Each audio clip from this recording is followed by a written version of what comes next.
माथा बांधना है तो कोई दिक्कत नहीं है जी। चलो ठीक है। नमस्कार छात्रों, प्यारे विद्यार्थियों, सभी को जय हिंद। मैं काशी विश्वनाथ और अभी हम क्लास 9th का फ्रांस की क्रांति को पढ़ा रहे हैं। और फ्रांस की क्रांति में हम देखेंगे कि कैसे वहां का निरंकुश शासन क्या है। लुई 14वां, लुई 15वां, लुई 16वां तक के कहानियों को प्रसंग चलेंगे। इसमें आपका 3-4 क्लास चलेगा और आपको आज का बेसिक बातों को चलेंगे। फिलहाल अभी हम चलते हैं फ्रांसीसी क्रांति। कल हम 10वां को पढ़ा रहे थे। हम 10वां को मोड़ इसलिए ले रहे हैं ताकि वहां लुई 16वां के बारे में बात है। जब तक क्लास 10वां का फर्स्ट चैप्टर है हमारा क्या है, यूरोप में राष्ट्रवाद। बोलना है यूरोप में राष्ट्रवाद। तो यूरोप में जब राष्ट्रवाद है तो जब तक हम फ्रांस की क्रांति को नहीं पढ़ेंगे तब तक हमको जो कैप्चर है नहीं हो पाएगा। इसीलिए हमने सोचा कि फ्रांस की क्रांति को, ऐसे तो 9वां क्लास में हमने आपको पढ़ाए लेकिन आप भूल गए होंगे क्योंकि आप लोग भुलक्कड़ हैं। तो इस वजह से हम सोचे कि फिर से एक बार 9वां क्लास को बता दें। फिलहाल कल हम कुछ बात बताए थे, राष्ट्रवाद बताए थे नहीं जी, कि राष्ट्रवाद क्या है। क्या है साहिल, राष्ट्रवाद बताया जाए। हाँ, राष्ट्रवाद क्या है? एक धर्म जाति के राष्ट्रवाद करते हैं। ये राष्ट्रवाद नहीं था। ये राष्ट्रवाद था नहीं, ये राष्ट्रवाद नहीं था। राष्ट्रवाद क्या था? रोशन बताएगा राष्ट्रवाद क्या है।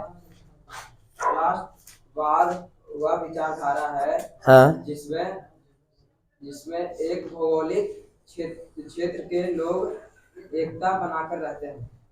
जिसे खास भौगोलिक क्षेत्र में रहने वाले लोगों की एकता का वाहक होता है उसे ही राष्ट्रवाद में कहते हैं। राष्ट्रवाद, कोई बैठो, राष्ट्रवाद क्या है कि राष्ट्रवाद क्या है? राष्ट्रवाद क्या है? तो राष्ट्रवाद क्या है? तो राष्ट्रवाद, इसका राष्ट्रवाद का तात्पर्य है, राष्ट्रवाद का तात्पर्य किससे है? एकता से। किससे है? एकता से। राष्ट्रवाद किसे कहेंगे? राष्ट्रवाद जो किसी खास भौगोलिक क्षेत्र में, किसी खास भौगोलिक क्षेत्र में रहने वाले लोगों के बीच एकता का वाहक बनाता है, उसे हम राष्ट्रवाद कहते हैं। राष्ट्रवाद के चलते ही कोई व्यक्ति छोटे से क्षेत्र से उठ करके और बड़े क्षेत्र के बारे में क्या करता है? सोचता है। उसे ही हम राष्ट्रवाद कहें। सबसे पहले एक हम बताए थे कि राष्ट्र क्या है, सिर्फ राष्ट्र बताए थे कि सिर्फ राष्ट्र क्या है। तो सिर्फ राष्ट्र क्या है बताएगा पीयूष, बताओ। आयुष, राष्ट्र क्या है? हाँ, समान भाषा, हाँ, उसको राष्ट्र कहे। क्या कहे? राष्ट्र कहे। और क्या सबसे पहले क्या एक वैज्ञानिक आए, एक व्यक्ति आए, उनका नाम था अर्नस्ट रेनन। अर्नस्ट रेनन। और अर्नस्ट रेनन ने क्या इसको राष्ट्र कहा? नहीं कहा। इसने नहीं कहा, अर्थात राष्ट्रवाद कहा। अर्नस्ट रेनन कहा था कि राष्ट्रवाद जो है एक विचारधारा है। क्या है? विचार। अर्नस्ट रेनन जो थे, ये कौन थे अर्नस्ट रेनन? तो अर्नस्ट रेनन जो थे फ्रांसीसी चिंतक थे। फ्रांसीसी चिंतक थे। तो यहां तक हम लगते हैं बता चुके थे। यहां तक बता। एक और बात बताए थे हम कि क्षेत्रवाद किसे कहते हैं। कौन? क्षेत्रवाद। तो बताओ बच्चों कि क्षेत्रवाद किसे कहते हैं। अरुण बताएगा क्षेत्रवाद किसे कहते हैं। क्षेत्रवाद किसे कहते हैं? नहीं बताए थे समियाना ईसन है। सौरभ बताया क्षेत्रवाद क्या है। क्षेत्रवाद क्या है, याद है? अलगाव, अपने क्षेत्रों से। क्षेत्रवाद किसे कहेंगे? तो क्षेत्रवाद, कोई पूछेगा क्षेत्रवाद किसे कहेंगे, तो अपने क्षेत्रों से लगाव हो, अपने क्षेत्रों से लगाव और दूसरे क्षेत्रों से अलगाव, उसे ही हम क्या कहेंगे? क्षेत्रवाद। जैसे हमने देखा ना कल कि भारत के लोग ब्रिटेन में गए, भारत के लोग ब्रिटेन में गए तो देखा, अच्छा भारतीय आइए, बैठिए, खाना पीना खाइए। वही बात जब क्षेत्रवाद होता तो केरल के गया था तो कैसे भगा दिया था? गया कि नहीं यहाँ से, यहाँ कुछ होने वाला, क्योंकि क्षेत्रवाद उसमें था। कैसा था? परिवारवाद भी होता है। क्या है? परिवार। अच्छा ये बताइए कि सबसे पहले राष्ट्रवाद को अच्छा किसने नहीं कहे थे, कि राष्ट्रवाद अच्छी बात नहीं है, ये बात किसने कहे थे? रविंद्रनाथ टैगोर ने। रविंद्रनाथ टैगोर ने कहाँ ने कहे थे? जापान में कहे थे। कब कहे थे? 1913 में, कि राष्ट्रवाद अच्छी बात नहीं है। उन्होंने क्या कहा? मानवता को बढ़ाया जाए। किसकी? मतलब कि अंतरराष्ट्रीय राष्ट्रवाद के बारे में उन्होंने कहा था। लेकिन आपने देखा कि उनको टमाटर फेंका गया था। 1913 ने बताए और देखे कि तो कोई बात नहीं माना, और किस प्रकार से 1914 में प्रथम क्या हो गया था? विश्व युद्ध हो गया था। यहां तक क्लियर ना? अब यहां से हम फ्रांसीसी क्रांति के बारे में देखेंगे। किसके बारे में? फ्रांसीसी क्रांति कब हुआ? तो 1789। फ्रांस कहाँ में? यूरोप में। यूरोप एक क्या है? तो यूरोप एक क्या है? महादेश है। चलिए फिलहाल अभी हम आते हैं फ्रांसीसी क्रांति पर। फ्रांसीसी क्रांति, आइए फ्रांसीसी क्रांति को हम देखते हैं। फ्रांसीसी क्या क्रांति? फ्रांसीसी, ठीक है ना जी? क्या भी लो ना, हो गया। फ्रांसीसी क्या क्रांति? तो फ्रांसीसी क्रांति के पास हम आते हैं। सवाल यहां से कुछ बात आएगी कि फ्रांसीसी क्रांति, यहां से कुछ शब्द आएंगे, यहां से कुछ शब्द आएंगे। शब्द पहला ये आता है कि एक शब्द हम यहां देंगे आपको। एक शब्द, पहला शब्द ये है कि क्रांति क्या है? क्रांति क्या है? कि क्रांति किसे कहेंगे हम? समझ गए कि क्रांति क्या है। दूसरा शब्द हम ये जानेंगे कि विद्रोह क्या है। क्या? विद्रोह क्या है? तो विद्रोह के बारे में जानेंगे कि विद्रोह किसे कहें, क्रांति क्या होता है, और एक जो होता है उसे हम कहते हैं स्वतंत्रता संग्राम। स्वतंत्रता क्या? संग्राम। स्वतंत्रता संग्राम। इतने बारे में चर्चा होगी कि हम क्रांति किसे कहेंगे, विद्रोह किसे कहेंगे, और स्वतंत्रता संग्राम किसे कहेंगे। सर लेकिन कोई भी आप इतिहास को पढ़िए, इसमें तीन चीजों, चार चीजों की बहुत जरूरत होती है। एक होती है सामाजिक परिवर्तन। आप कहूं पढ़े होंगे तो लिखे होंगे कि सामाजिक लिखा होगा। क्या लिखा होगा? सामाजिक लिखा होगा। उसके बाद राजनैतिक लिखा होगा कि राजनैतिक परिवर्तन क्या क्या होता है। क्या राजनैतिक क्या होता है ना? हाँ सॉरी, राजनैतिक। कैसा? राजनैतिक, कि राजनैतिक परिवर्तन क्या हुए। और एक जो होता है कि आर्थिक परिवर्तन क्या था। कैसा परिवर्तन? आर्थिक परिवर्तन। और एक जो होता है कि धार्मिक परिवर्तन। कौन सा परिवर्तन? धार्मिक परिवर्तन। तो इसमें हम इतनी बातों को जानेंगे। सबसे पहला हमने देखा यहाँ कि सामाजिक परिवर्तन क्या होंगे, राजनैतिक परिवर्तन क्या होंगे, और आर्थिक परिवर्तन क्या होंगे, और धार्मिक परिवर्तन क्या होंगे। जब कोई व्यक्ति कुछ पैसे कमाता है, कुछ पैसे कमाता है, तो उसका कुछ आर्थिक वर्चस्व, कुछ पैसे पूंजी से मजबूत हो जाता है। जब कमाएगा तो कुछ सोचेगा कि आर्थिक बारे में सोचेगा। लेकिन क्या धार्मिक पर कोई प्रभाव नहीं पड़ता है? क्या पहले ये शंकर जी को मानता था तो फिर धार्मिक हो जाएगा, अर्थात ज्यादा पैसा कमाएगा तो अल्लाह को मानेगा? धार्मिक अर्थात धार्मिक में ये होगा कि देवी देवताओं को पहले जाकर पूछता था, पहले घरे बस जल ढार देता था, अब थोड़ा सा बढ़िया हैवी मंदिर बना देगा घर में। नहीं जी, लेकिन क्या भगवान बदल जाएंगे? कोई तनी मनी एसी उसी लगा देगा भगवान के पास, लाइए तनी एसी लगा देते हैं बढ़िया। तो लेकिन क्या भगवान बदलेंगे? तो हम लोग धार्मिक में कोई परिवर्तन नहीं होगा, धर्म में कोई परिवर्तन नहीं होगा। लेकिन आर्थिक परिवर्तन कुछ होगा, पैसा कमाएगा तो चाह होगा आर्थिक। राजनीतिक परिवर्तन भी होगा, राजनीतिक परिवर्तन भी होगा। और सामाजिक परिवर्तन, उस समाज से अलग रहने की कोशिश। नहीं नहीं, पैसा थोड़ा सा जीट जाट पे चलेंगे, एकदम अच्छे से चलेंगे, तो ये सब परिवर्तन होगा। क्या धर्म पर कोई परिवर्तन होगा? नहीं, कोई धर्म पर परिवर्तन। तो इस अभी फ्रांसीसी क्रांति ने हम यही सामाजिक, राजनैतिक और आर्थिक परिवर्तन क्या क्या प्रभाव पड़ेगा, यही फ्रांसीसी क्रांति से चलेंगे हम। फिलहाल आइए यहाँ हम देखते हैं कि क्रांति किसे कहते हैं, क्योंकि फ्रांस की क्या हुई है? क्रांति हुई है। जब तक हम क्रांति नहीं जानेंगे तो फ्रांसीसी क्रांति क्या है। उसके बाद हम देखेंगे विद्रोह क्या है और स्वतंत्रता संग्राम क्या है। तो देखिए, जब कोई देश प्लान के आधार पर हो, कैसे हो? प्लान, प्लान करके कुछ हो, कैसे करके, प्लान करके हो, और प्लान करके कुछ होता है और उसमें तीव्र परिवर्तन देखा जाए। कैसा परिवर्तन, तीव्र परिवर्तन देखा जाए, तीव्र परिवर्तन, तीव्र परिवर्तन कैसे करके, प्लान बेस हो, कैसा हो, प्लान बेस हो, प्लान बेस हो और एक बैग हाथ से परिवर्तन कर दिया तो उसे हम कहेंगे क्रांति। क्या कहेंगे, क्रांति।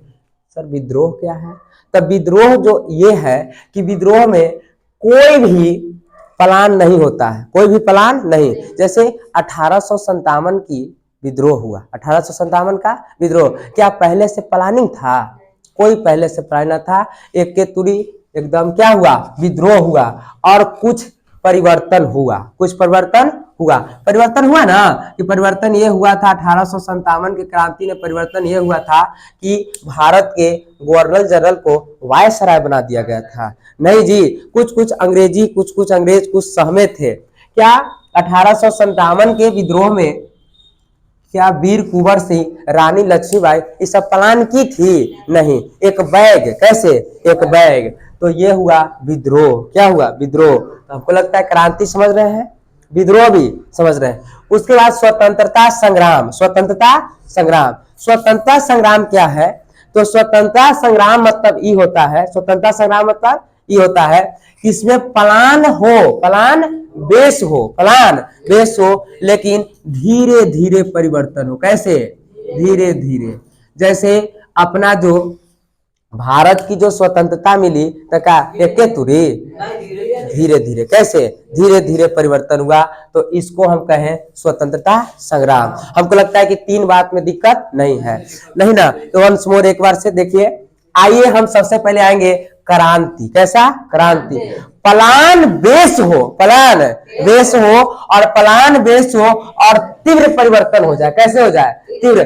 कुछ समय ने अभी हम जानेंगे गिलोटीन, कि कैसे फ्रांस के क्रांति हम जानेंगे, गिलोटीन कैसे लुई 14वां को फांसी पर चढ़ा दिया, गिलोटीन टांग दिया। गिलोटीन क्या है तो बताएंगे, गिलोटीन क्या है। नहीं तो ये तीव्र परिवर्तन, कैसे परिवर्तन, तीव्र परिवर्तन। कैसे, प्लान बेस की प्लान बेस ना हो, प्लान बेस हो, प्लान बेस हो, हचक से परिवर्तन हो जाए तो उसे हम तीव्र परिवर्तन कहेंगे। कैसे परिवर्तन, तीव्र परिवर्तन। विद्रोह हो, कोई प्लान ना हो, कोई प्लान ना हो, एक बैग परिवर्तन कुछ हो जाए, अर्थात विद्रोह। क्या होगा, विद्रोह। जैसे हमने देखा 1857 का विद्रोह। क्रांति, फ्रांस की क्रांति 1789, फ्रांस की क्रांति प्लान बेस है। कैसे बेस है, प्लान बेस है। यही फ्रांस की जनता ने विद्रोह कर दिया था, प्लान करके बैठ करके। कैसे बैठ, आगे चलेंगे, फ्रांस से क्रांति चल रहा है। इसके बाद स्वतंत्रता संग्राम की बात किया जाए तो प्लान बेस हो,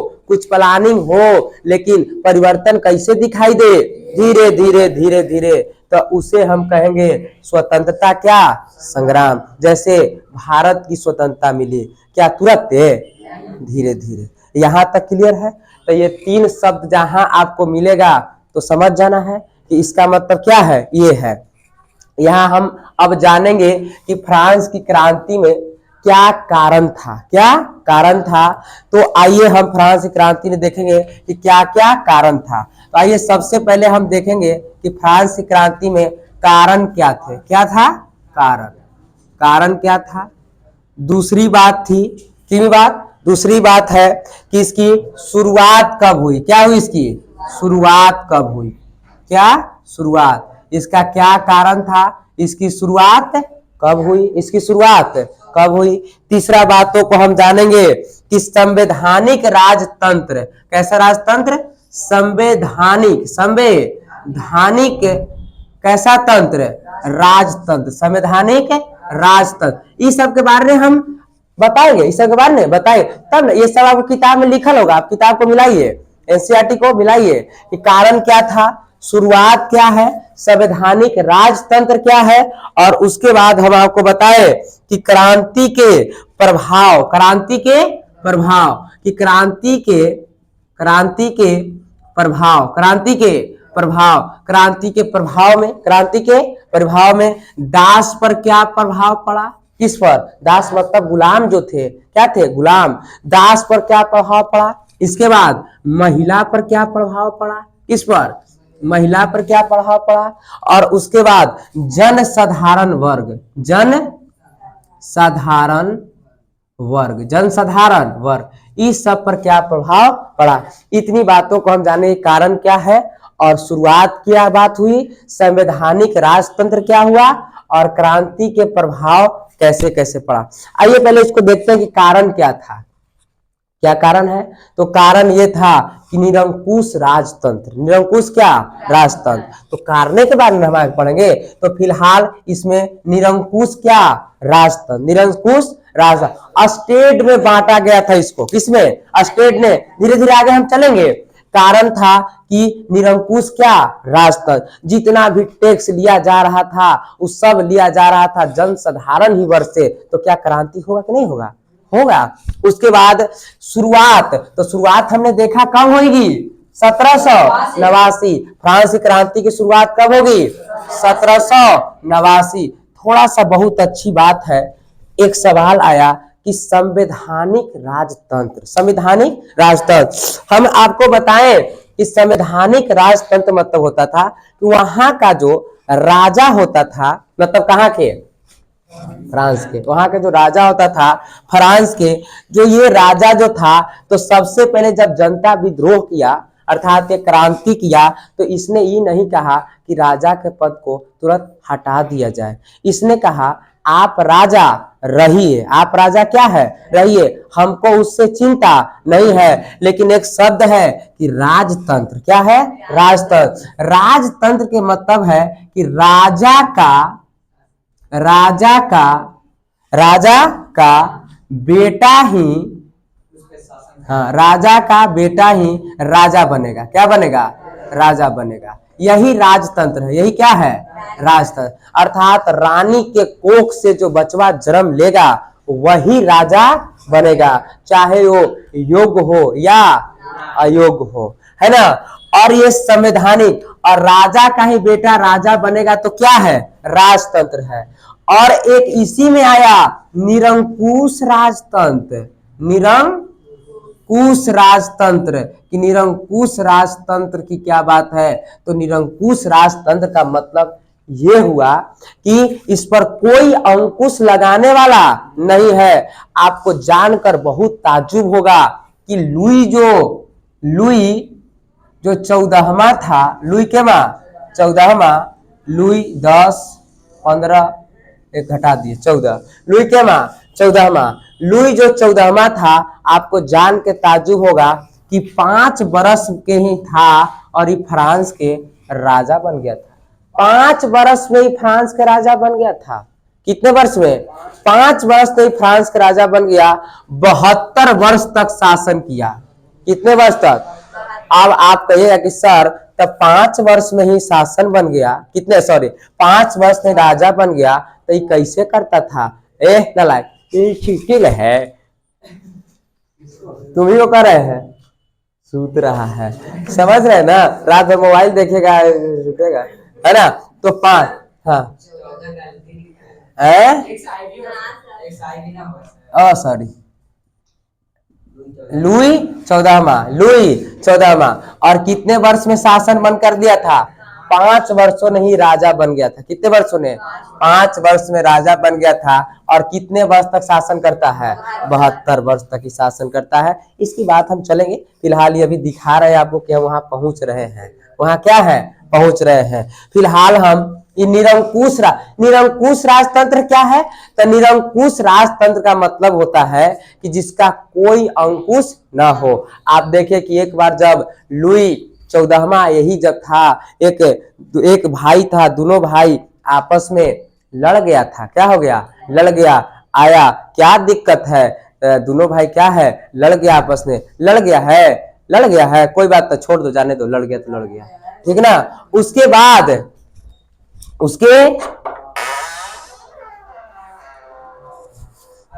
है ना, उसके बाद क्या हुआ, उसके बाद है ना, इसके बाद क्या होता है कि एक जो है मुर्गी चुरा के ला रहा था, क्या है, किसी के यहाँ चोरी कर लिया, आया किसके पास, यही लुई 14वां के पास। क्या बात है? तो कि सर ये चोरी कर लिया, फांसी दे दो। क्या दे दो? लड़ गया तो कोई दिक्कत नहीं, चोरी कर लिया तो क्या कर दो? फांसी। लगले बोला, एगो बगल में बैठल था, बोला ई क्या महाराज, ये काहे गलती कर दिए? कौन बोला? तू, इसको भी लटका दो, इसको क्या करो, लटका। कोई बोलने वाला भी नहीं है ना। अर्थात ये निरंकुश राजतंत्र। कैसा? निरंकुश राजतंत्र। इसमें जनता ने संवैधानिक राजतंत्र में कहा, इसमें कि आप शासक रहिए, कोई दिक्कत नहीं है, लेकिन जो कुछ वैल्यू है हम करेंगे। क्या करेंगे? मैं अपना एक संविधान इधर से मैं पारित करूंगा, सिर्फ आप यहां से साइन करिए। क्या करिए? साइन। कुछ नियम, हमारी भी कुछ पावर हो, उसे हम कहें संवैधानिक राजतंत्र। क्या कहें? संवैधानिक राजतंत्र। समझ में आया? मतलब कहा कि आप एक वैध राजा को नहीं हटा दिया, एक वैध राजा को हटाया नहीं, कहा कि कुछ पावर हमको भी होना चाहिए। मैं कुछ बातों को आपको, हम यहाँ से संशोधन करेंगे संविधानिक तरीके से, हमारी भी बात रखिए और हमारी बातों को आप जो है साइन कर दीजिए। जैसे अभी आप देख रहे हैं ना कि संसद से कुछ प्रस्ताव पारित होता है, राष्ट्रपति साइन करती है तो क्या बन जाती है? कानून बन जाती है। उसी प्रकार से कहा कि देखिए आप जो है हमारी बातों को समझिए और हम जब कोई पारित करें तो आप साइन कीजिए, तब ठीक है। तो ये हुआ कैसा? संवैधानिक राजतंत्र। यहाँ क्रांति के प्रभाव ने हम देखेंगे कि दास पर क्या प्रभाव पड़ा, दास पर क्या प्रभाव पड़ा, महिला पर क्या प्रभाव पड़ा, आज जो जन साधारण व्यक्ति है इस पर क्या प्रभाव पड़ा। तो ये इतनी बातों को हम जाने, कारण क्या है, शुरुआत कब हुई, संवैधानिक राजतंत्र क्या है। तो संवैधानिक राजतंत्र क्या है? संवैधानिक राजतंत्र मतलब राजा का बेटा ही राजा बनेगा। निरंकुश मतलब जिस पर कोई अंकुश नहीं लगाया जा सके, उसे निरंकुश राजतंत्र कहें। इस पर कुछ संवैधानिक राजतंत्र आ गया, मतलब कि कुछ लोकसभा राज्यसभा की बात होगी, कुछ हम नियम कानून को बनाएंगे और आप क्या करिएगा? साइन करिएगा, उसे हम संवैधानिक राजतंत्र कहें। और क्रांति के दास पर क्या, महिला पर क्या और जनसाधारण पर क्या पड़ेगा? अभी तुरंत इतना तक क्लियर है ना? कोई दिक्कत यहाँ तक? आगे बढ़े थोड़ा सा, ठीक।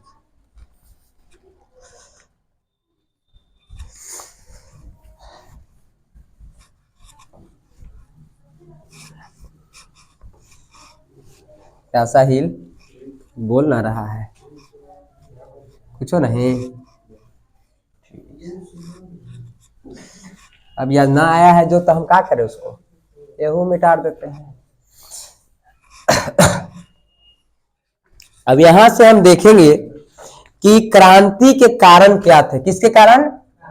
क्रांति के कारण। सॉरी, ठीक है तो लिखे थे जी, क्रांति के कारण।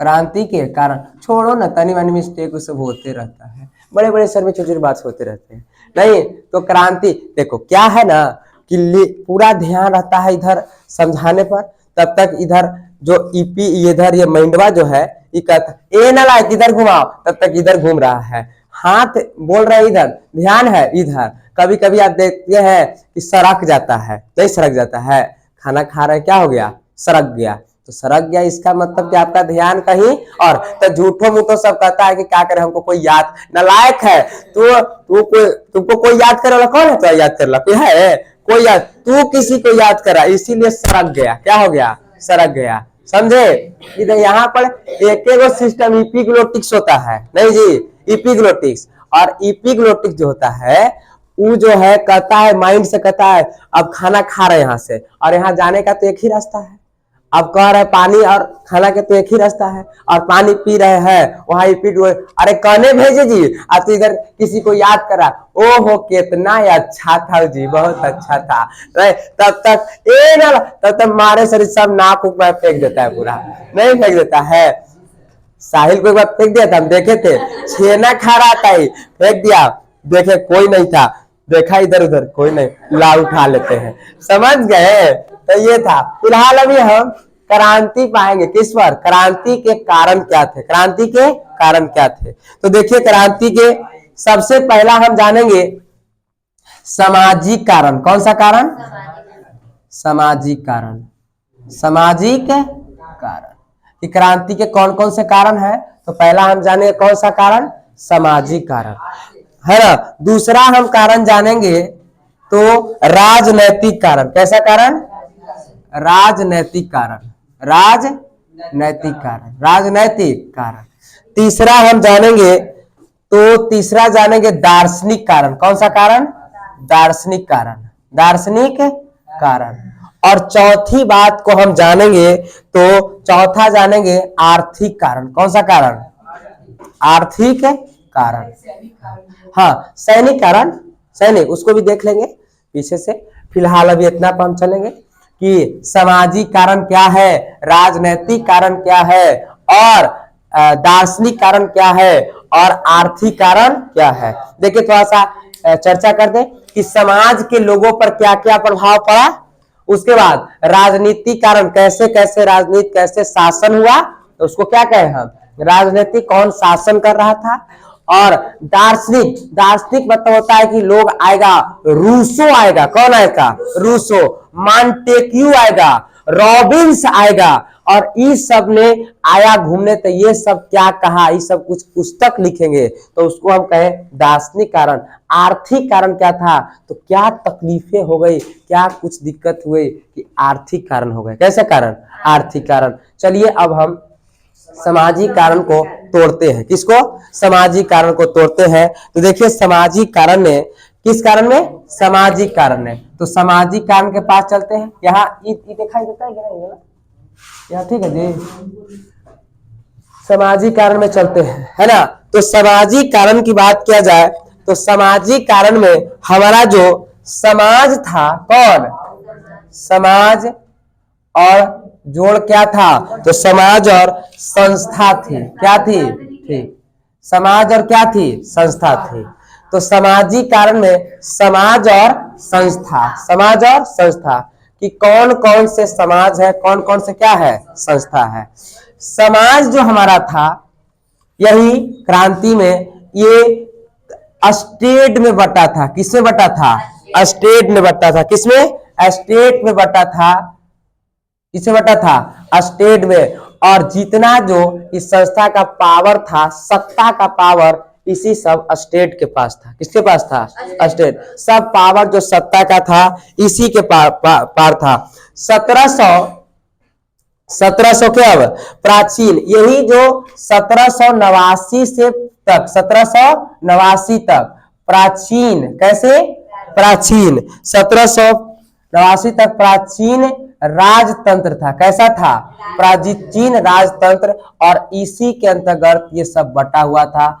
प्राचीन राजतंत्र के अंतर्गत समाज और संस्था। हमारा जो समाज था वो किसमें बटा था? स्टेट में। हमारा समाज किसे बटा था? स्टेट में। कोई यहां तक दिक्कत है? ये स्टेट क्या है सर? स्टेट क्या है? तो स्टेट ये है कि इसी में समाज बटा था। प्रथम स्टेट, द्वितीयक स्टेट और तृतीय स्टेट। प्रथम, द्वितीयक और तृतीय। आगे आते हैं थोड़ा सा। और स्टेट, सत्ता और यह स्टेट था किसके आधार पर? तो सत्ता और किसका? सत्ता और सामाजिक, सत्ता और सामाजिक हैसियत के आधार पर, सत्ता और सामाजिक हैसियत के आधार पर ही बटा था। क्या? स्टेट बटा था। कि जिसके पास ज्यादा पैसा, अच्छा ज्यादा पैसा है, आइए आइए कोई दिक्कत नहीं, प्रथम स्टेट में है, ओहो आइए कुर्सी बैठिए, कुर्सी बैठिए, चाय दो जी, चाय दो। तो प्रथम स्टेट। दूसरा स्टेट, अच्छा दूसरा स्टेट में है, कोई बात नहीं, दरी उरी दीजिए जी, दरी उरी दीजिए। तीसरा स्टेट में, अच्छा तीसरा स्टेट, रूम में भेज दो, तो इधर करो, रूम में भेज दो। तीसरा स्टेट, यही था स्टेट। जितना भी सत्ता का पावर था, जितना हैसियत वाले को, जो बड़े बड़े, आज भी हम देख रहे हैं ना कि जिसके पास सत्ता का पावर है वो अपना यूज कर रहा है। गरीब, आम गरीब है, सब फिलहाल चल रहा है। आज भी एक बार अभी हमने देखा कि किस प्रकार से बीपीएससी के लोगों के, अर्थात स्टूडेंट पर किस प्रकार से अत्याचार किया गया। सारे पैसे से सीट को बेच दिया जा रहा है। नहीं जी, और हमको लगता है कि जिस प्रकार से सब क्रांतियां हो रही है, एक बार फिर से क्रांति, युवा क्रांति होगा। नहीं होगा युवा क्रांति? होना चाहिए जी। आज हमारी साथ हो रहा है, कल आपके साथ होगी, परसों और किसी के साथ होगी। जब तक हम एकजुट नहीं होंगे, ये इतिहास हम क्यों पढ़ा रहे हैं आपको? इसीलिए अपने अधिकार को मांगा नहीं जाता, छीन लिया जाता है कि लाओ ले लेते हैं। समझ गए, मांगने से कुछ मिलता नहीं, मिला कुछ नहीं। अर्थात यहाँ हमारा जो 1789 के जो प्राचीन राजतंत्र था वो किसमें बटा था, समाज और संस्था में। समाज को किसने, स्टेट ने बताया था, पूरा सत्ता और सामाजिक हैसियत के आधार पर। अब यहाँ से सत्ता क्या है सर, तो अभी सत्ता जिसका शासन चल रहा है वही सत्ता होता है। हम 10वां में आपको पढ़ाएंगे पहला चैप्टर, तो उसमें हम दिखाएंगे कि लोकतंत्र में सत्ता की साझेदारी क्या है, लोकतंत्र में सत्ता की साझेदारी। फिलहाल अभी हम फ्रांस की क्रांति पर है, तो यहाँ चलेंगे तो समाज की बात है। इसको थोड़ा सा यहाँ तक क्लियर है, आगे अब यहाँ से थोड़ा सा हम आगे चले, इसको थोड़ा सा मिटा रहे, इसको मिटा ना, ठीक, बस वो हम देख लेंगे, बस बस बस बस स्टेट था ये।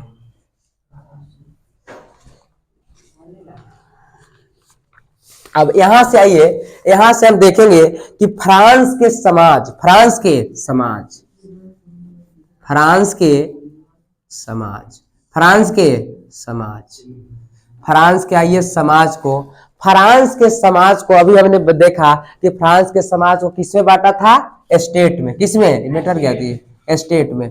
यही फ्रांस के समाज को 2 वर्गों में बांटा गया है। कितने वर्गों ने, 2 वर्गों ने। तो 2 वर्ग क्या है सर, तो 2 वर्गों में एक का है विशेषाधिकार। कैसे, विशेषाधिकार, इसको विशेषाधिकार प्राप्त है, विशेषाधिकार, विशेषाधिकार, इसको विशेषाधिकार प्राप्त है। मतलब जिसको विशेषाधिकार प्राप्त है उसको टैक्स उक से नहीं लगेगा, टैक्स से नहीं लगेगा, टैक्स लगेगा नहीं लगेगा, टैक्स से नहीं लगेगा, टैक्स से नहीं। तो प्रथम विशेषाधिकार प्राप्त है, विशेषाधिकार प्राप्त है। और दूसरा जो है, दूसरी स्टेट में, तो इसमें जो है सर्वसाधारण है। कैसा है, सर्वसाधारण, सर्वसाधारण, सर्वसाधारण। हमने देखा कि फ्रांस के समाज को 2 वर्गों में है, हाँ, और इसमें जितना भी कर्ज उर्ज है, टैक्स फैक्स सब लगेगा, किस पर लगेगा, सर्वसाधारण पर। किस पर, सर्वसाधारण पर। और देखिए इसमें कोई टैक्स नहीं है, और हम आपको जानकर बहुत ताज्जुब होगा कि इसी के अंतर्गत, इसी के अंतर्गत 2 स्टेट को बांटा गया है, और एक को प्रथम स्टेट कहे। कौन सा स्टेट, प्रथम स्टेट, प्रथम स्टेट। और यहाँ कैसा, द्वितीय स्टेट, कैसा, द्वितीय स्टेट। और यहाँ क्या आएगा, तो तृतीय। क्या क्या आएगा, तृतीय। और इसी को प्रथम स्टेट में कौन आते थे, तो प्रथम स्टेट में बच्चों हमारे आते थे पादरी वर्ग। कौन सा, और द्वितीय स्टेट में कौन आते थे, तो इसी में आया कुलीन वर्ग। कौन सा वर्ग, कुलीन वर्ग। और कुलीन वर्ग को ही एक कानून दे रहेगा सामंत, नहीं जी, कुलीन वर्ग को ही सामंत। तो अब जरा सोचिए कि इसमें कौन आएंगे, तो इसमें आएंगे मास्टर साहेब। कौन आएंगे, मास्टर साहब। कौन आएंगे जी, मास्टर साहब, मास्टर साहब। इसमें आएंगे मजदूर। कौन आएंगे, मजदूर, गरीब उरीब जितना जो है, जो अब बच गए, जो अब बच गए, सब किसमें आएंगे, सर्वसाधारण। और टैक्स किससे लिया जाएगा, सर्वसाधारण से। ये जो पादरी जो है, कौन, पादरी, ये और यही कुलीनमा, ये पूरा जो पादरी है ये चर्च के सहायता से, किससे सहायता से, चर्च के सहायता से कहता है कि जो राजा होता है वो साक्षात ईश्वर का रूप होता है, राजा के बातों को मानिए। हमने आपको कहा कि लुई 14वां, लुई 5 वर्ष के था या वो शासक राजा बन गया, तो शासन कौन करवा रहा था, यही पादरी। कौन, पादरी, चर्च के सहायता से करवा रहा था पादरी। कि इसने ये कह रहा था कि आप राजा के दैविक शक्ति को बताइए, राजा के दैविक शक्ति, कि राजा कोई आम आदमी नहीं होता है, राजा मतलब भगवान के रूप, भगवान के रूप। राजा का संदेश लेकर राजा आपके बारे में सोच रहा है, जो राजा कह दिया वही बात है। आपने देखा राजतंत्र, राजतंत्र में ये होता है कि जो कह रहा है वही सुनिए। नहीं बताए थे कि राजतंत्र का मतलब है कि जो राजा कह रहा है वही चुपचाप से सुनिए। और आपको बताए थे कि बिल्ली शेर मार के जा रही है तो वाह वाह कहिए, समझ गए ना। तो ये बात था राजतंत्र के, किसकी, राजतंत्र के। जिस राजतंत्र में अगर आप हैं और खास करके निरंकुश राजतंत्र में है, तो जो राजा कह रहा है वही बतिया को सुनिए, जो राजा कह रहा है वही बात को सुनिए। और बिल्ली शेर मार के जा रही है तो वाह वाह कहिए, समझ रहे हैं। इसका मतलब क्या है, ये राजतंत्र है। क्या है, राजतंत्र। फिलहाल अभी हम प्रथम स्टेट में देखे पादरी वर्ग है, द्वितीय स्टेट में कुलीन है, और इसी को सामंत भी कहा जाता है। क्या कहा जाता है, सामंत भी कहा जाता है। और ये क्या है, मास्टर साहब आ गए, मजदूर सब आ गए, जितने भी सर्वसाधारण वर्ग है, गरीब उरीब जितना आपको कुछ दिखाई दे रहा है, व्यापार जो हो गए, कौन हो गए, व्यापारिक। कौन, व्यापारिक। सब किसमें आ गए, जितना बचे किसमें आ गए, सर्वसाधारण वर्ग में आ गए। अब देखिए विद्रोह कैसे ना हो जी, विद्रोह कैसे ना हो। सारा टैक्स किससे ले रहा है, सर्वसाधारण से। किससे, सर्वसाधारण से। ये जो राजा था, कौन राजा, मतलब कौन, लुई। कौन, लुई 14वां। ये सिर्फ किससे मिलता था, बस यही दोनों से मिलता था, इससे नहीं, इसे नहीं। कहा चलो टैक्स लो, टैक्स कहा चलो लो जल्दी से, कोई दिक्कत नहीं है, इसी से लो, क्योंकि इसको हम टैक्स क्या रखे हैं, मुक्त रखे हैं। टैक्स क्या है, ये मुक्त है। क्या ये विशेषाधिकार ने कोई टैक्स दे रहा है, आता था यहाँ से, सर्वसाधारण के पास आया और एक सिरिंज लिया, एक सिरिंज, इसको दुख है, एक सिरिंज लाओ, लो जी, दिक्कत एकदम ठीक है सर, कोई दिक्कत नहीं है। एक बार खून घिंचवा लिया, दोबारा घिंचवा लिया, फिर कहेगा सब घींच ही लेगा का, नहीं जी सब क्या है घींच ही लेगा का। तो क्या विद्रोह होगा कि नहीं होगा, होगा कि नहीं होगा, क्या आज ऐसा है, आज ऐसा नहीं है। आज बड़का इधर से घींच के इधर दिया जा रहा है, नहीं देख रहे हैं। टैक्स जीएसटी को देखिए, क्या गरीब से लिया जा रहा है, अमीर से। इधर से घींच रहा है और इधर क्या है, दे रहा है। इधर के कहे का कहे बड़ा ठंडा है, रहल नहीं जाएगा, मर जाएंगे, मर जाइएगा, मर जाओ, नहीं नहीं मरो नहीं, रुको, है ना। एक सिरिंज इधर लिया, लो इंदिरा आवास, कैसा आवास, इंदिरा आवास, तुरंत इंदिरा आवास सिरिंज तुरंत लिया, इंदिरा आवास ट्रैक्टर पर बैठा, खुश, आते हैं बालू गिराते हैं, तुरंत घर बनाओ। क्या बनाओ, क्या विरोध होने की कोई संभावना है, अभी विद्रोह होने की कोई संभावना है जी, क्रांति होगी। लेकिन क्या इधरे से खाली ले रहा है, इधर कुछ नहीं। जरूरत पड़ता था तब पादरी लोगों के लिए एक स्पेशल टैक्स था, ये स्पेशल एक और टैक्स लगाता था, उसका नाम था टाइथ। क्या नाम था, टाइथ। क्या नाम था, टाइथ। पूछेगा टाइथ कौन स्पेशल टैक्स लगाता था, पादरी लोग। कौन लोग, पादरी लोग। तो ये बात क्लियर है यहाँ तक, कोई दिक्कत है यहाँ तक। अभी ये सिर्फ बेसिक बात चल रही, अभी कोई लुई उई के लाए हैं, अभी कुछ लाए नहीं है।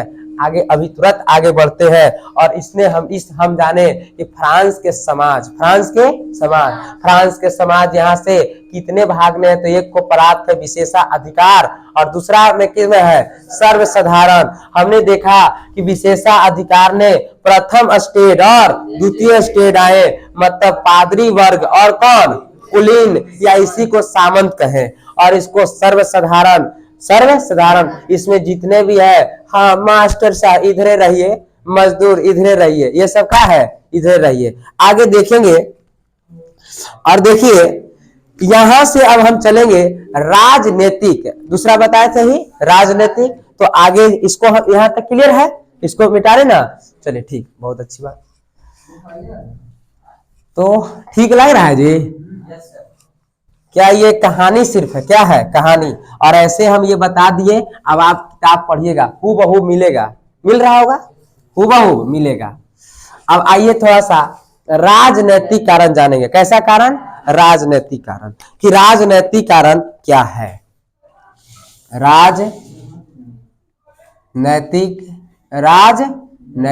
कारण, राजनैतिक कारण कहाँ की, फ्रांस की। और ये तो हो चुका है हमारा यही चलेगा। कैसा कारण, राजनैतिक कारण।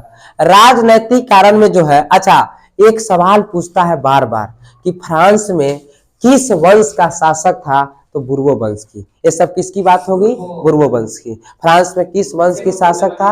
है ना, बुर्बो वंश की। किसको? बुर्बो वंश की शासक था, है ना। फ्रांस में किस वंश की शासक था? बुर्बो वंश की। बुर्बो किसकी? बुर्बो वंश की शासन थे। की शासन है? बुर्बो वंश की। यहाँ जो है राजनीतिक कारण क्या था? कैसे कारण? राजनीतिक कारण। तो राजनीतिक कारण ने पहला हम बातों को जाने, किसकी बात? पहला है कि राजतंत्र जो है, कैसा तंत्र? राजतंत्र। राजतंत्र एक जो है ये कैसा है? मतलब निरंकुश है। कैसा है? निरंकुश है। निरंकुश मतलब क्या हुआ? कि कोई अंकुश नहीं है। दूसरा इसमें है, हाँ, राजतंत्र मतलब कैसा? निरंकुश। निरंकुश। दूसरी बात है कि दैवीय शक्ति। कैसी शक्ति? दैवीय शक्ति। ये दैवीय शक्ति क्या है? तो दैवीय शक्ति अभी हमने बताया कि किस प्रकार से लुई 14वां जो है राजा कितने साल में बनता है? 5 साल में। और यही दैवी शक्ति के सिद्धांत अर्थात पादरी वर्ग के द्वारा, किसके द्वारा? पादरी वर्ग के द्वारा जो है वो शासन करते रहता है। पादरी कहता है कि राजा आम इंसान नहीं है, साक्षात ईश्वर का रूप है, वो जो कह रहा है से सुनिए। उसके आधार पर शासन करते रह गया, तब वही वो 5 वर्ष में ही शासक बन चुका था। आगे चलेंगे। उसके बाद है अधिकारी पद। कैसा पद? अधिकारी पद। अधिकारी पद। ये अधिकारी जो पद था ये वंशानुगत था। कैसा था? वंशानुगत। ये वंशानुगत क्या है सर? बोलो, वंशानुगत क्या है? तो वंशानुगत ये है कि वंश के आधार पर, किसके आधार पर? वंश के आधार पर हो, कि योग हो चाहे योग ना हो, योग हो चाहे योग ना हो। इसके फ्रांस क्रांति ने इसका कहना था कि योग हो चाहे योग ना हो, प्रधानमंत्री है तो प्रधानमंत्री बना देंगे, प्रधानमंत्री बना। अपने 2-3 साल में सीख जाएगा, ऐसा तो बात नहीं है कि नहीं सीखेगा। नहीं जी, सीख जाएगा, सीख जाएगा। जैसे मान के चलिए कि उस समय ऐसा ही था कि मान के चले कि अभी आपको हम डीएम बना दिए। क्या बना दिए? डीएम। पढ़े लिखे भी नहीं तो क्या बना दिए? डीएम। अब आपको तो पता नहीं है कि डीएम साहब हैं, अब दरोगा को डांटना है कि नहीं डांटना है अभी तो पता, लेकिन धीरे धीरे सीख जाइएगा। पहले दरोगा कहेगा ए चुप रहो, तो थोड़ा सा डांटे तो लगा कि ओहो ठीक है ठीक है, लगता है कि कुछ नहीं, सर सर कर रहा है, जोर से डांटेंगे, अरे चल चल चल तो, हाँ है ना। तो ऐसे करते कर ऑटोमेटिक आप सीख जाइएगा। नहीं सीख जाइएगा तो ये कहा कि पढ़ने लिखने से कोई मतलब नहीं है, हम बना दे ऑटोमेटिक वो क्या हो जाएगा? सीख जाएगा। क्या हो जाएगा? अरे साहिल को प्रधानमंत्री बना दिया जाए तो नहीं सीख जाएगा, नहीं सीख जाएगा, 3-4 साल में सीख जाएगा। और ठीक है, वो हो प्रधानमंत्री है, मतलब इधर से घूमना, कोट बढ़िया पहनना, बोलना भी अच्छा है, तो क्या है? सीख जाएगा। उधर हम नहीं जी, उधर हम हाँ आयुष को जो है मुख्यमंत्री बना दे तो आपको पता है कि नीतीश कुमार से तो अच्छा ही काम कर देगा, पलटेगा तो नहीं है ना जी, अच्छा ही काम करेगा। नहीं समझे? और नहीं जो आएगा क्या हो जाएगा? सीख जाएगा। तो यही बात था वंशानुगत में। किसमें? कि कोई बात नहीं, योग्यता हो चाहे ना हो, बना दिया जाए, क्या हो जाएगा? सीख जाएगा। क्या हो जाएगा? सीख जाएगा। तो क्या ये क्रांति की बात है कि नहीं दोस्तों? अच्छा बताइए कि देवी शक्ति मतलब राजा के बारे में, राजा के द्वारा टैक्स अर्थात दैवीय शक्ति का उपयोग हो रहा है कि राजा ईश्वर का रूप है, नालायक ईश्वर का रूप है तूने, ईश्वर। तो क्या विद्रोह होगा कि नहीं होगा? ई था कैसा कारण? राजनीतिक कारण। कैसा कारण? राजनीतिक कारण। और देखिए यही से जो है हमारा जो बनता है, यही से आपका स्टार्ट होता है। वो जितना था बेसिक था, यही से एक राजा बनता है लुई। कौन बनता है? लुई। लुई केमा 14वां। लुई केमा 14वां। लुई 14वां। ये जो राजा बनता है, ये राजा बनता है कब? 1643 में राजा बनता है और ये शासन करता है 1715 तक। 1715 तक। कितने तक? 1700 अर्थात टोटल 72 वर्ष तक शासन करता है। कितने वर्ष तक? 72 वर्ष तक शासन करता है। और हम आपको बताए थे कि लुई जो है 5 वर्ष के होता है। कितने वर्ष के? 5 वर्ष के होता है। और ये क्या बन जाता है? राजा। क्या बन जाता है? राजा। और सोचिए कि बुढ़ारी तक नालायक ही शासन करते रहा। जब इसकी उम्र 18 साल पार हुआ, इसने इतना खतरनाक बातों को बताया, निरंकुश राजतंत्र। इस स्वयं को कहता था कि मैं ही राज हूं, मैं ही क्या हूं, राज हूं। पूछेगा यहां से सवाल आपसे, कौन कहता था कि मैं ही राज हूं, मैं ही क्या हूं, राज हूं, अर्थात मैं ही राज हूं। कौन कहता था?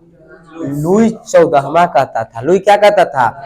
और मेरी बातों को जो नहीं मानता था उसको गिलोटीन चाहा, क्या चाहा देता था? गिलोटीन। क्या चाहा देता था? गिलोटीन। अच्छा अच्छा, क्या चाहा देता था? गिलोटीन। गिलोटीन क्या था? तो गिलोटीन जो होता था, हम आपको बता दें, है ना, गिलोटीन क्या था बता दें। गिलोटीन मतलब होता था कि बहुत बड़ा एक ऐसे रहता था कटार की तरह। आज तो फांसी न दिया जाता है, पहले था गिलोटीन चढ़ाया जाता था। गिलोटीन ये होता था कि गिलोटीन के द्वारा ऐसे बना हुआ रहता था ऐसे, और ऐसे मुड़ी को रखिए, ऐसे मुड़ी को रखिए, समझ गए, और ऊपर से गिरा, मुड़ी अलग धड़ अलग, सर अलग धड़ अलग, यही होता था क्या? गिलोटीन। गिलोटीन समझे ना, गिलोटीन क्या था? कोई दिक्कत है गिलोटीन में? समझ गए? आगे चलते हैं। अब देखो लुई जो, हाँ हाँ, लुई जो है, लुई 14वां खूब शासन किया। लुई 14वां खूब शासन किया। लुई 14वां के बाद आपको विश्वास है कि कौन आता है? तो लुई 15वां आता है। लुई क्या आएगा? 15वां। तो आइए थोड़ा सा लुई 15वां के बारे में जाने। लुई क्या आया? 15वां। लुई 15वां। और लुई 15वां की बात किया जाए तो लुई 15वां कब राजा बनता है? तो 1700 कब? 15 में, 1715 में। और 1715 से लेकर के इस 1774 तक के क्या करता है? शासन करता है। कौन? लुई 15वां। लुई 15वां।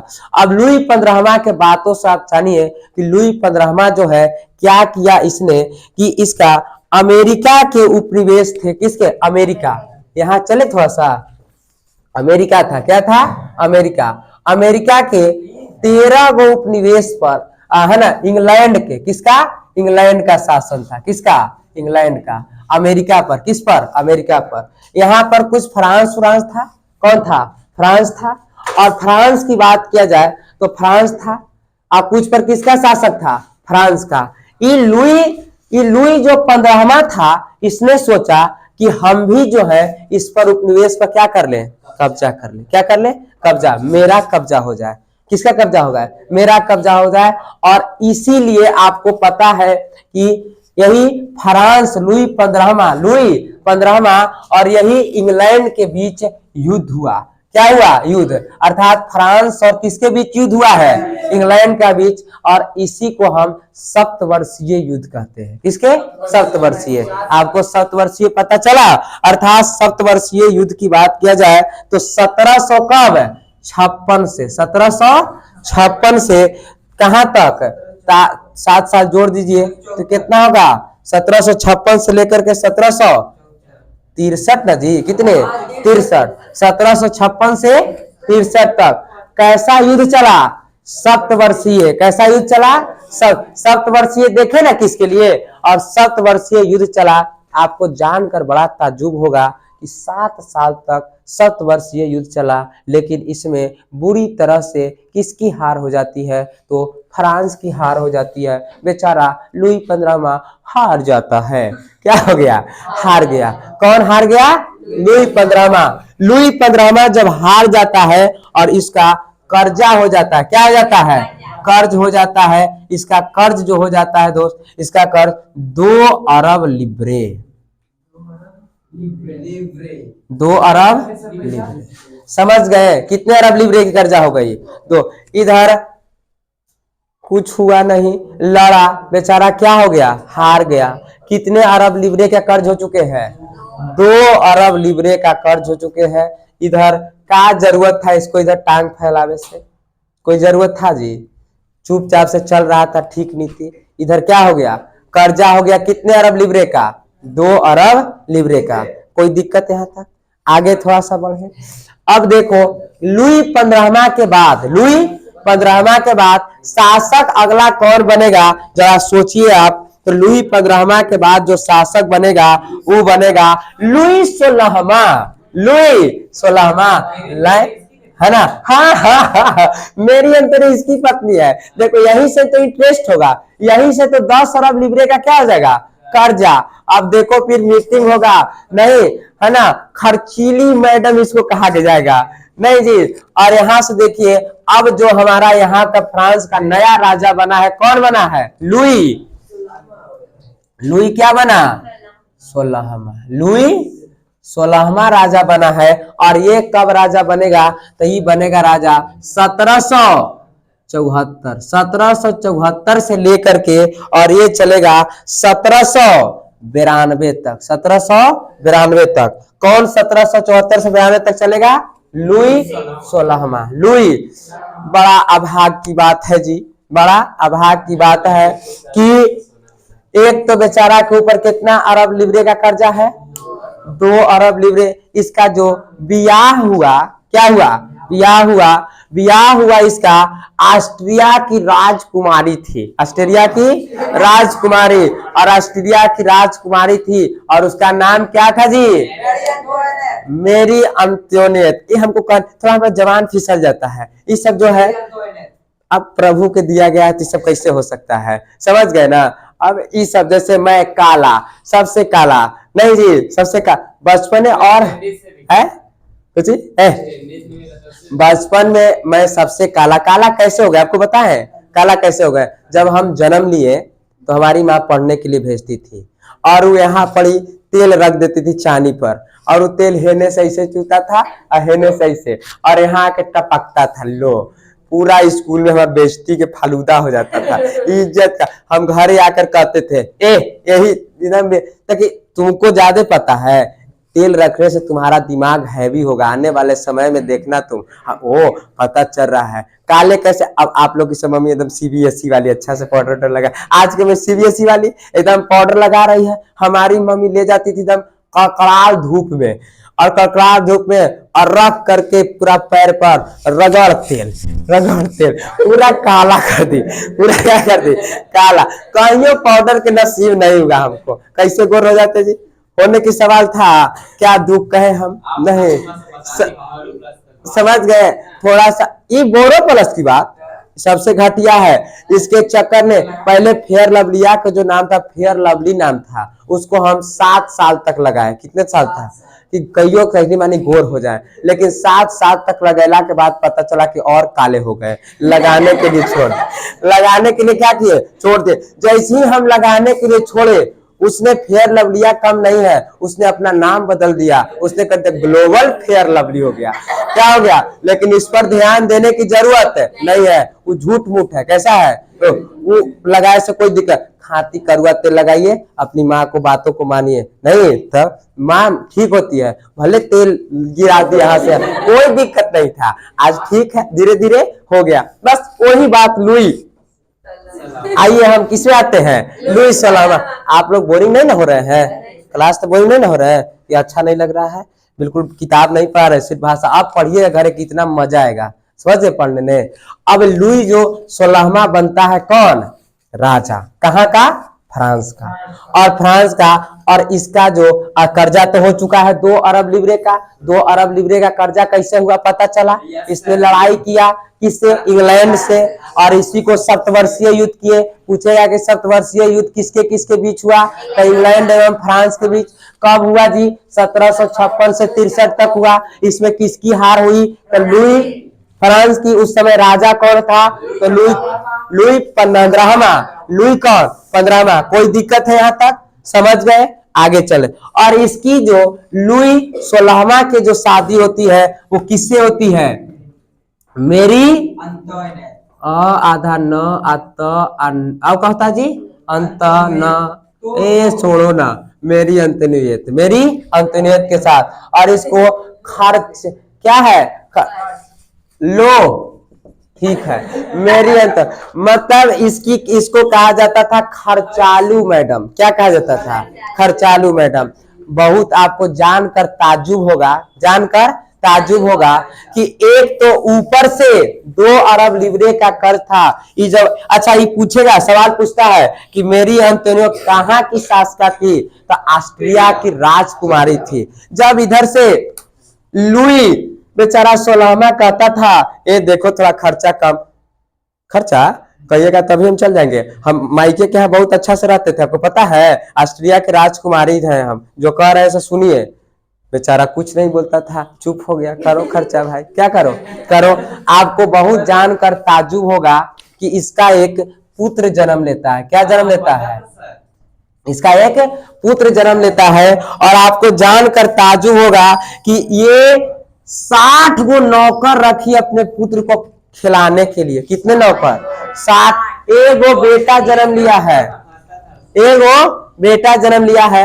आ कितने नौकर है? 60 गो नौकर है खिलाने के लिए। हद तो तब हो गई, हद तो तब हो गई कि इसने कह दिया कि हमार बबुआ जिसके गोदी में हंसेगा उसको सोना के हार दे देंगे। ले तूने कर्जा।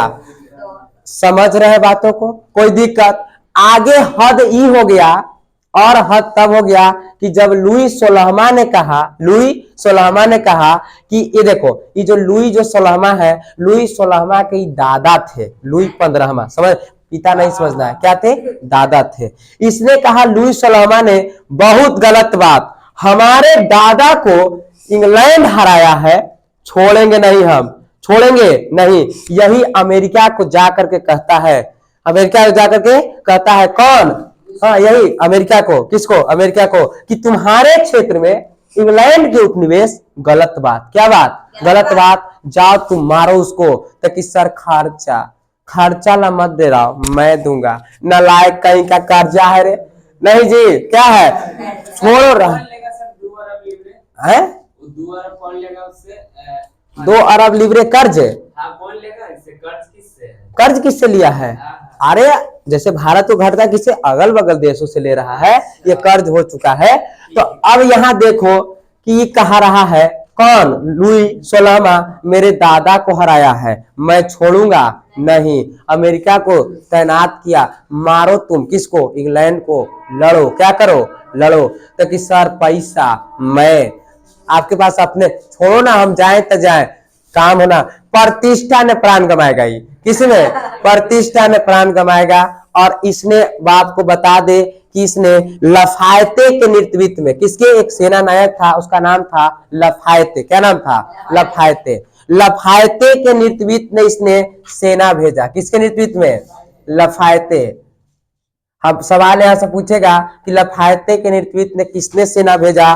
तो लुई 16वां ने, लुई 16वां ने। और इधर इंग्लैंड से कार्नवालिस के नेतृत्व में, कार्नवालिस के नेतृत्व ने इधर से सेना आया।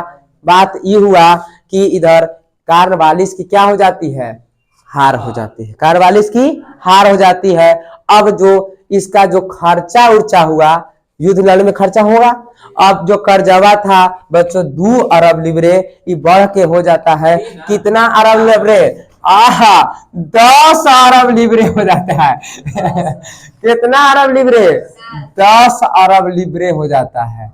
और इधर आप देख रहे हैं किसकी तांडव? मेरी अंतोनियो की क्या देख रहे हैं? तांडव। अब क्या ये बात आपको अच्छा लग रहा है? क्या ये क्रांति का अब आपको दिखाई दे रहा होगा कि सर लगता है कि अब क्रांति हो जाएगा, अब क्रांति हो जाएगा, क्योंकि कर्जा कितने अरब का हो चुका है? 10 अरब लिब्रे का। इधर मेरी अंतोनियो मान ही नहीं रही है, एक बच्चा के चक्कर में 60 को नौकर रख ली। कितने नौकर? हद तो तब हो गया कि जिसके गोदी में हंसेगा सोना दो। क्या दो? सोना दो। समझ गए बातों को? आगे थोड़ा सा चलते हैं। समझ रहे ना? कोई दिक्कत है? और फिलहाल आज के लिए इतना ही। नेक्स्ट हम इसलिए यहाँ पूर्ण विराम मारे हैं कि कल आप आइए, कल आप आइए। और इसको से कल क्या होगा? कल क्या होगा कि आज राजनैतिक कारण, अब कल हम आपको बताएंगे आर्थिक कारण क्या होगा, उसके बारे में समझ रहे हैं ना? बताएंगे। और यहाँ जो है, हाँ अभी बैठे रहिए। फिलहाल आज के लिए इतना ही।